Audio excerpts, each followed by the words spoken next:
ବାଲେଶ୍ୱରରେ ଖୋଲିଲା Jio blue store. Balasore ସହରର ଭାସ୍କରଗଞ୍ଜ ସ୍ଥିତ ଭେଲୋର କ୍ଲିନିକ ନିକଟରେ ଜିଓର ଅଧିକୃତ ବିକ୍ରୟ ଏବଂ ସେବା କେନ୍ଦ୍ର ଜିଓ ବ୍ଲୁ ଷ୍ଟୋର ବୁଧବାର ସକାଳେ ଉଦ୍ଘାଟନ ହୋଇଯାଇଛି।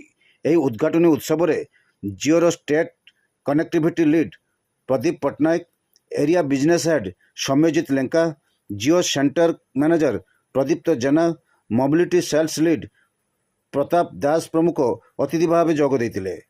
ଏହି ସମସ୍ତ କାର୍ଯ୍ୟକ୍ରମକୁ ପରିଚାଳନା କରିଥିଲେ ଜିଓ ଡିଷ୍ଟ୍ରିବ୍ୟୁଟର ସପନ କୁମାର ବେହେରା।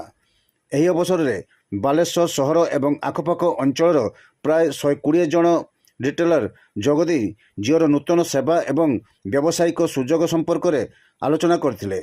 ଏହି ଜିଓ ବ୍ଲୁ ଷ୍ଟୋର ମାଧ୍ୟମରେ ଗ୍ରାହକମାନେ ଜିଓ ମୋବାଇଲ ଫୋନ, ନୂତନ sim upgradation, MNP porting, Jio air fiber, Jio broadband recharge ସେବା, ଡିଜିଟାଲ କନେକ୍ଟିଭିଟି ସମାଧାନ ଏବଂ ଅନ୍ୟାନ୍ୟ ଜିଓ ପ୍ରଡକ୍ଟ ଓ ସେବା ଏକ ଛାତ ତଳେ ପାଇପାରିବେ।